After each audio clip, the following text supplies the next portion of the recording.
దేవుడు మనలను బట్టి సంతోషించే విధంగా, ఆనందించే విధంగా మనం నడుచుకోవాలి. అసలు దేవుడు దేన్ని బట్టి మన ఎడల ఆనందిస్తాడు? దేవుడు దేనిని బట్టి మన ఎడల ఆనందిస్తాడు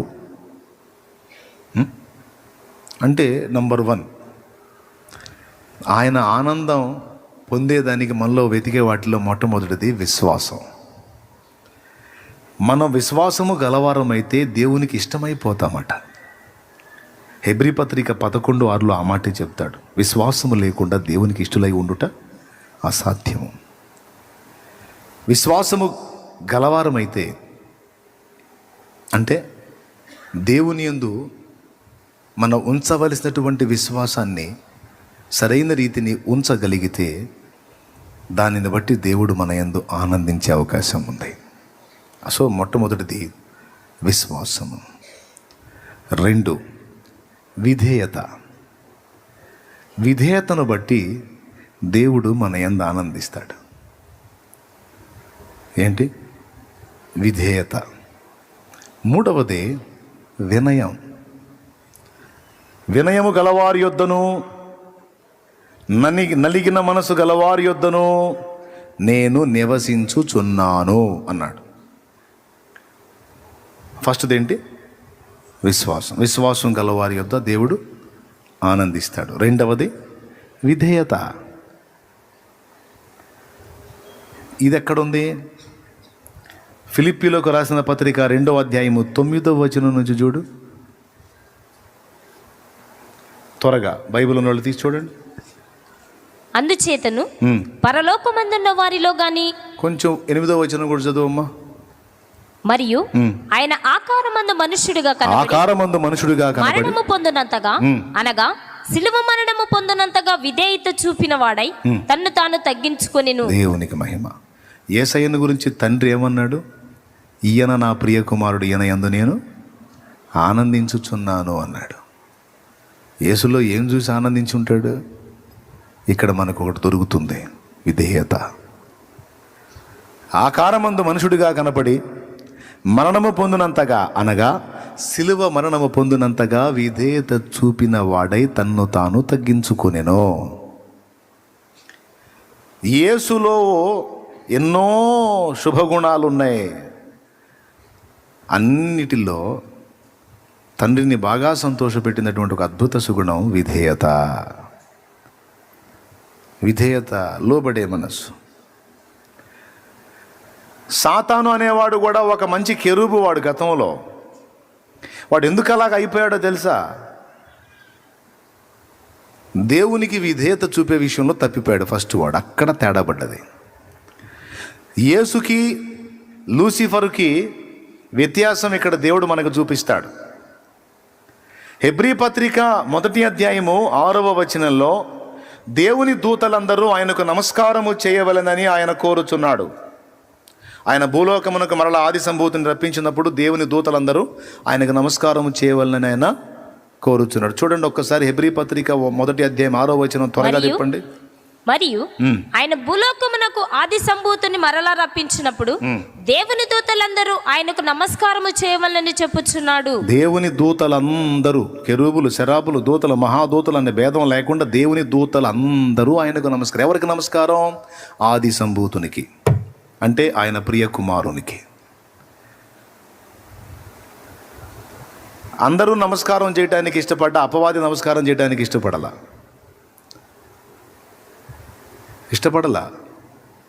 ఆయనే నా నమస్కార పాత్రుడు, నేను గానా? ఆయనే నా కుమారుడు, నేను గానా? పక్షపాత ధోరణిలో ఉన్నట్టున్నాడు పరలోక తండ్రి. ఆయనకి నమస్కారం చేయమంటున్నాడేంటి?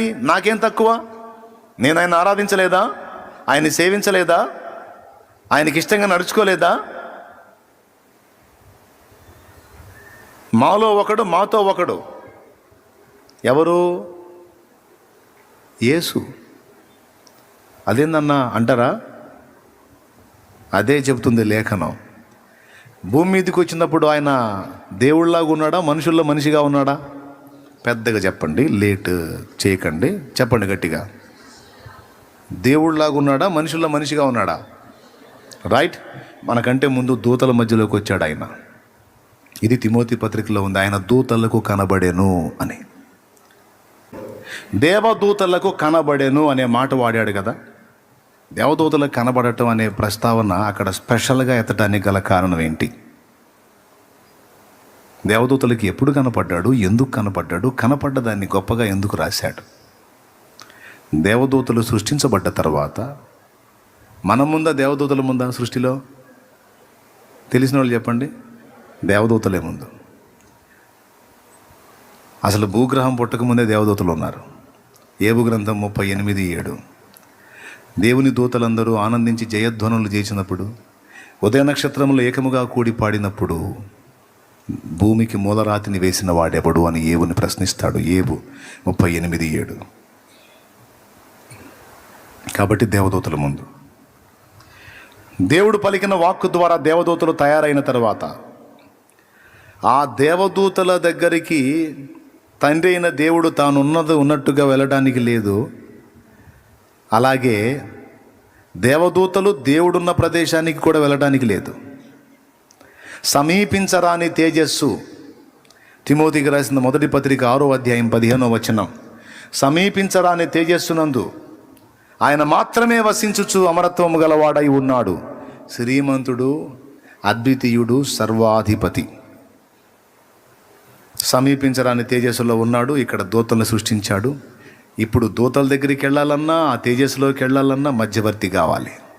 అందుకే తండ్రి తనలో ఉన్న కుమారుని వెలుపలికి రప్పించి దూతల మధ్యలోకి పంపించాడు. దూతలు నిర్మితమైన తరువాత వారిలో వారి వంటి వాడుగా వారి మధ్య ప్రత్యక్షమైన వాడు యేసయ్యే. యేసయ్యే భూమి మీద మనుషుల దగ్గరికి వచ్చి మనుషుల్లో మనిషిగా బతికి, మనిషిలాగా తిరిగి, మనిషిలాగా తిని, మనిషిలాగా నిద్రపోయి, మనిషిలాగా ప్రవర్తించి మనుషులకు పరలోక తండ్రిని ఎలా సేవించాలో నేర్పాడు. చూసారా? మళ్ళీ చెప్పేదా? మనుషుల్లో మనిషిగా పుట్టి, మనుషుల్లో మనిషిగా పెరిగి, మనిషిలాగానే అన్ని వ్యవహరించి మనుషులందరికీ పరలోక తండ్రిని ఎలా సేవించాలో, ఏం చేస్తే సంతోషమో, ఏం చేస్తే నచ్చదో అన్నీ నేర్పాడు. చూసారా? వీడికి మనిషిలాగానే వచ్చి అట్లాగా దూతల్లోకి దూతలాగే వెళ్ళి దూతల చేత తండ్రిని ఆరాధింపజేశాడు. వాళ్ళని అలా ఆరాధింపజేయడానికి కుమారుడు కూడా తండ్రిని ఆరాధించాడు, తండ్రిని మహిమపరిచాడు, సేవించాడు.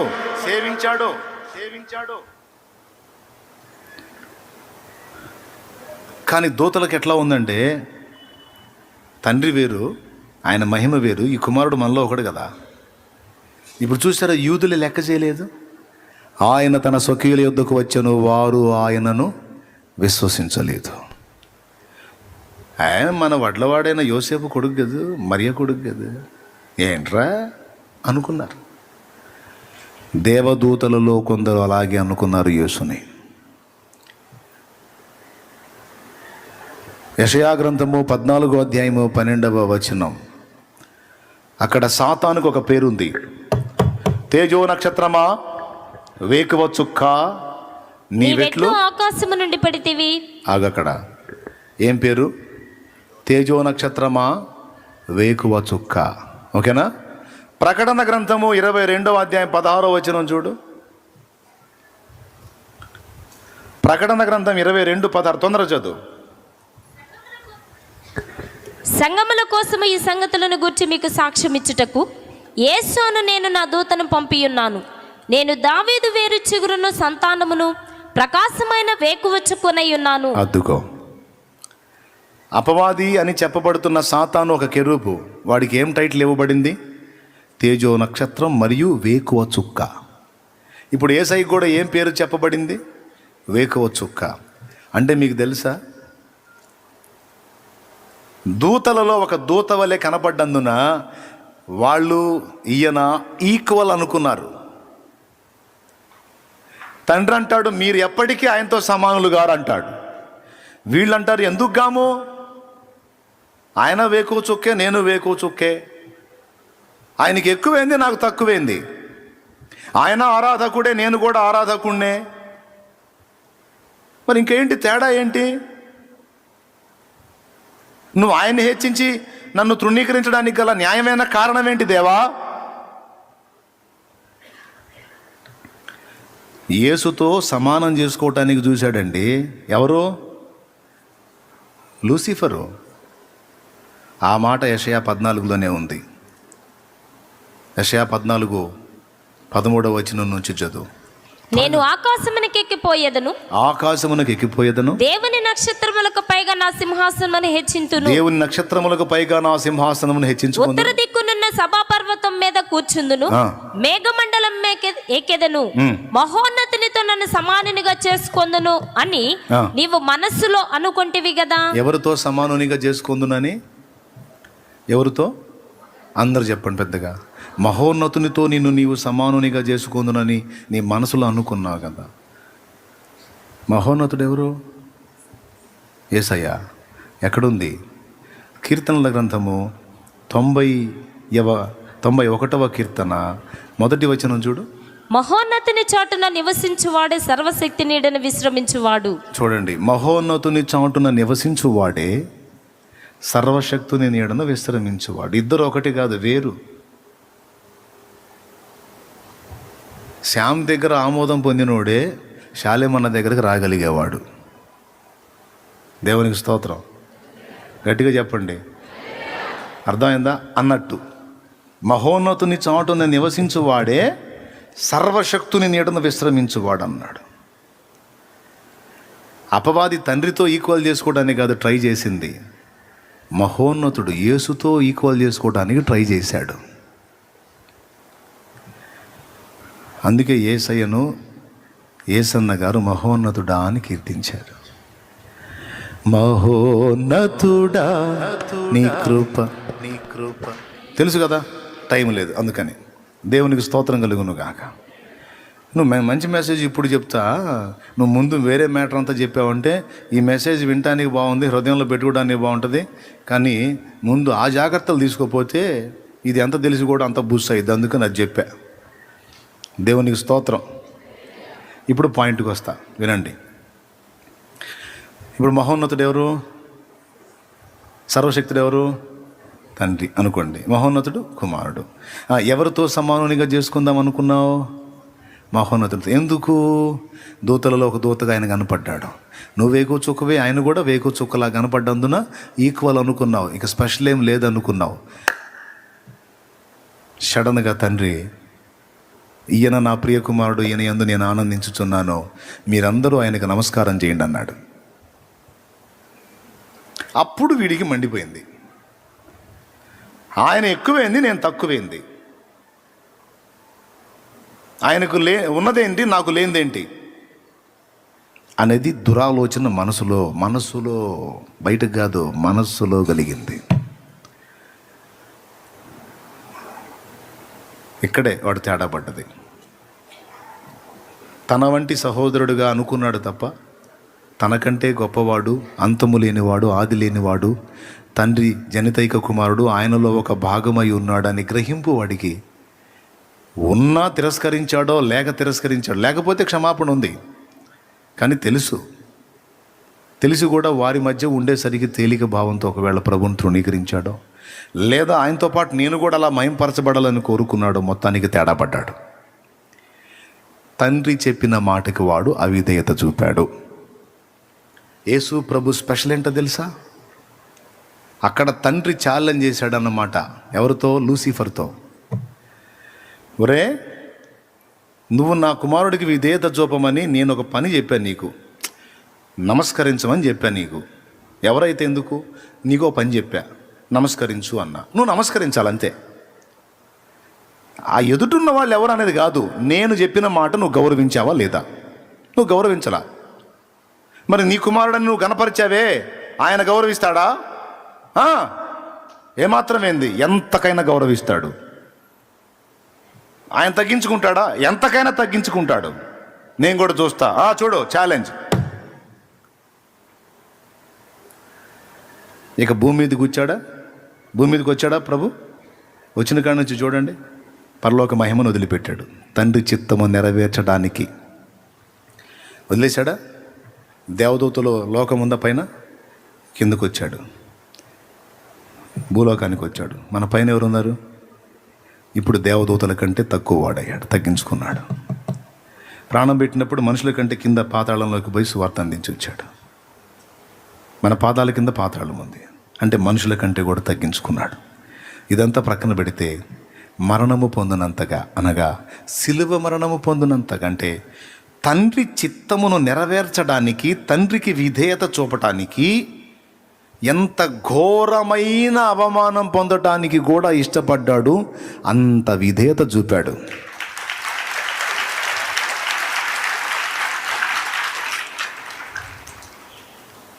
అందుకే యేసయ్య ఈ పరీక్షలో గెలుస్తాడని తెలిసే అసలు అక్కడి దాకా రాకుండా మధ్యలోనే తుంచాలని చూశాడు. వాడు పసికందుగా ఉన్నప్పుడే హేరోదు ద్వారా చంపించాలని చూశాడు, సక్సెస్ గాల. తర్వాత యూదుల చేత, పరిసయ్యుల చేత రకరకాలుగా ఆయన్ని చంపించాలని ట్రై చేశాడు. ఒకసారి కొండపేటు వరకు తీసుకెళ్తాడు పడద్రోయటానికి. అక్కడి నుంచి ఆయన తప్పించుకుపోతాడు. ఎందుకు? సిలువ జరగకుండా చేయటానికి. ఎందుకంటే అన్నంత పని చేస్తాడు యేసు. తండ్రికి విధేయత చూపేటువంటి ఆ విధేయత పరీక్షలో ఎంతకైనా తగ్గించుకునే మనసు యేసుకుందని వాడికి తెలుసు.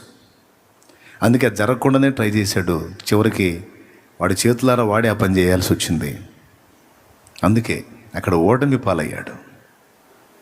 మరణము పొందినంతగా, అనగా సిలువ మరణము పొందినంతగా విధేయత చూపిన వాడే. మనకి యేసయ్య సిలువ గురించి కొంతే తెలుసు. యేసయ్య సిలువలో ప్రాణం పెడితే మనందరికీ నరకం తప్పిద్ది అన్నది ఒకటే తెలుసు. కానీ దీనికంటే ముందు దేవుని ఛాలెంజ్ ఒకటి ఉంది. ఆ ఛాలెంజ్లో దేవుడిచ్చిన సాక్ష్యం తన ప్రియ కుమారుని గురించి, దాని నిరూపణ సిలువ. అది ఇంకా సిలువలో ఏం జరిగింది? మరణ బలము గలవాడైన అపవాదికి ఆ బలము విరిగిపోయి చివరికి వాడు నాశనమయ్యే పరిస్థితి వచ్చింది. దీనికి కారణం యేసు సిలువ. కాబట్టి దేవుడు మనలో ఆనందించడానికి వెతికేటువంటి సుగుణాలలో మొదటిది విశ్వాసం అయితే, రెండవది విధేయత, మూడవది వినయం. ఈ మూడు సామాన్యమైనవి కాదు, చాలా గొప్ప అంశాలు. ఫస్ట్ ఆఫ్ ఆల్ విశ్వాసం మీకు అందరికీ దాదాపు తెలిసిందే. విధేయత, లోబడే మనస్సు. దాదాపు 30 సంవత్సరాలు పరీక్షింపబడ్డాడు యేసయ్య. తెలుసా మీకు? పుట్టినది మొదలు ఊహ తెలిసిన దగ్గర నుంచి 30 ఏళ్ల ప్రాయం వచ్చేంత వరకు పరీక్షా నాళికలో విధేయత విషయంలో పరీక్షింపబడ్డాడు. ఆ 30 తర్వాత కూడా పరీక్షింపబడ్డాడు. మొత్తం అంతా అయిపోయి సిలువలో సమాప్తమైందని కేకవేశాడు. మనకు తెలిసి మనం అనుకుంటున్నది ఏంటి? సిలువ శ్రమలే అనుకుంటున్నాం. సిలువే యేసు పరీక్ష అనుకుంటున్నాం. కాదు కాదు కాదు కాదు ఆయన ఊహ తెలిసిన దగ్గర నుండి బాప్తిస్మం పొందేంత వరకు పరీక్షే. బాప్తిస్మం పొందిన దగ్గర నుండి సిలువలో ప్రాణం పెట్టేంత వరకు పరిశోధనే. అందుకే ఈ 30 ఏళ్ల పరిశోధనలో పాస్ అయ్యాడు కనుకనే ఈయన నా ప్రియ కుమారుడు, ఈయన యందు నేను ఆనందించుచున్నానని తండ్రి భూలోకములో మనుషులకు సాక్ష్యం ఇచ్చాడు. మహిమను వదిలిపెట్టడానికి ఇష్టపడ్డాడు, సక్సెస్. మట్టి మనిషిగా భూమి మీద పుట్టడానికి ఇష్టపడ్డాడు, సంతోషం. 30 సంవత్సరాలు ఒక పేద కుటుంబంలో ఒక సభ్యుడిగా ఉండటానికి ఇష్టపడ్డాడు. పేద కుటుంబం, మధ్యతరగతి కంటే కింది స్థాయి కుటుంబం, మరియమ్మ యోసేపుల కుటుంబం. 4 మగపిల్లలు, ఒకరికంటే ఎక్కువ మంది ఆడపిల్లలు, వీళ్ళందరూ కలిగి ఉన్న ఒక పెద్ద కుటుంబం. తండ్రి చెక్క పని చేసేవాడు. ఆ పేద కుటుంబంలో అన్నీ ఉంటాయా? ఎన్ని శోధనలో, ఎన్ని బాధలో, ఆర్థిక ఇబ్బందులను బట్టి, సమస్యలను బట్టి ఎన్నిసార్లు యోసేపు మరియలు క్లాష్ అయిందో. మన ఇళ్లలో అమ్మా నాన్న నడుచుకోరా? అట్లా ఎన్నొచ్చినాయో. కానీ ఆ 30 సంవత్సరాల జీవితంలో ఆయన ఎన్నడూ పాపము చేయలేదు అని రాసింది బైబిల్లో. వరుస పరీక్షలన్నింటిలో సక్సెస్ అయ్యాడండి, పాస్ అయ్యాడండి 100% పరీక్షలన్నింటిలో. యేసయ్య చరిత్రకారులు కొంతమంది చెప్పిన మాట విన్నాను నేను. 6 అడుగుల 5 అంగుళాలు ఎత్తుంటాడంట ఆయన. ఒక అంచనా చెప్పారు, 6 అడుగుల 5 అంగుళాలు. ఈ చేతులు మోకాళ్ళ కంటే కిందికి ఉంటాయండి, అంత పొడవైన బాహువులు అంట ఆయన చేతులు, పొడవు చేతులు. మనుష్య ముఖం, ఆ ముఖం చూస్తే ఏ ఆదాం సంబంధమైన వ్యక్తి కాదు కదా, ఆదాం సంబంధమైన వ్యక్తి కాదు. ఆయనలో యోసేపు రక్తం లేదు, మరియమ్మ రక్తం లేదు, దేవుని రక్తం. ఆయన చిందించిన రక్తం మనుష్య రక్తం కాదు, దేవుని రక్తము. అపొస్తలుల కార్యము 20:28 దేవుడు తన స్వరక్తం ఇచ్చి సంపాదించిన సంఘమును కాయుటకు పరిశుద్ధాత్మ దేని యందు అధ్యక్షునిగా నియమించిన ఆ యావత్తు మందను గూర్చి మీ మట్టుకు మిమ్మల్ని గూర్చి జాగ్రత్త కలిగి ఉన్నాడు అన్నాడే. ఆ వచనంలో దేవుని రక్తం, యేసు రక్తం, దేవుని రక్తమే కదా ఆకారం కూడా. ఆయన ముక్కు, కళ్ళు, ముఖం పైనుంచి కింది దాకా నడినెత్తి మొదలు అరికాలు వరకు ఎక్కడ కూడా వంకలేదట. సర్వాంగ సుందరా సద్గుణ శేఖరా యేసయ్యా నిన్ను సియోను. ఒక్కసారి అలా లేచి నిలబడండి. పరవశించి పాడుచు పరవళ్ళు త్రోకెదా యేసయ్యా నిన్ను సియోనులో చూచెదా. పరవశించి పాడుచు పరవళ్ళు త్రోకెదా. స్తోత్రం.